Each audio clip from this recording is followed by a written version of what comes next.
Les heures jumelles, exemple 11h11, 22h22, etc., sont des phénomènes qui intriguent beaucoup de gens, surtout lorsqu'ils se répètent. Voici une explication claire et structurée de leur signification possible. Qu'est-ce qu'une heure jumelle? C'est une heure composée de chiffres identiques ou symétriques, par exemple heure jumelle, 1h1, 11h11, 22, 22. Heures inversées, 12h21, 13h31, 21, 12. Heure miroir triplée, 1h11, 22h21, etc. Interprétation des heures jumelles. 1. Signification spirituelle ésotérique. Selon de nombreuses croyances, numérologie, ange gardien, loi de l'attraction, les heures jumelles sont des signes de l'univers ou des messages spirituels. 11h11, le plus célèbre.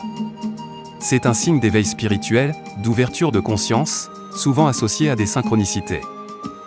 22h22, harmonie, équilibre, manifestation de projet. Indique que tu es aligné avec ton chemin de vie. 10h10, nouvelle étape, opportunité de croissance. 14h14, besoin d'indépendance ou d'un changement. 21h21, quelque chose de positif arrive, souvent lié à l'amour ou aux relations. Certains considèrent que c'est un moment où l'univers t'invite à te recentrer, à poser une intention ou à observer tes pensées. 2. Interprétation psychologique. Il se peut que ton cerveau ait simplement repéré un motif qui t'intrigue, et tu y prêtes plus attention, phénomène de biais de confirmation. Tu regardes peut-être ta montre plus souvent que tu ne le penses, mais tu ne remarques que les heures étranges ou symétriques. 3. Croyances liées aux anges.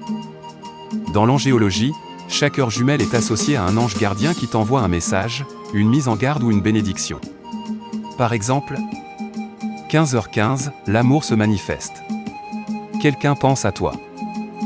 18h18, reste positif malgré les défis. Tu es guidé. 20h20, patience, ce que tu attends arrive bientôt. Que faire si tu vois souvent des heures jumelles?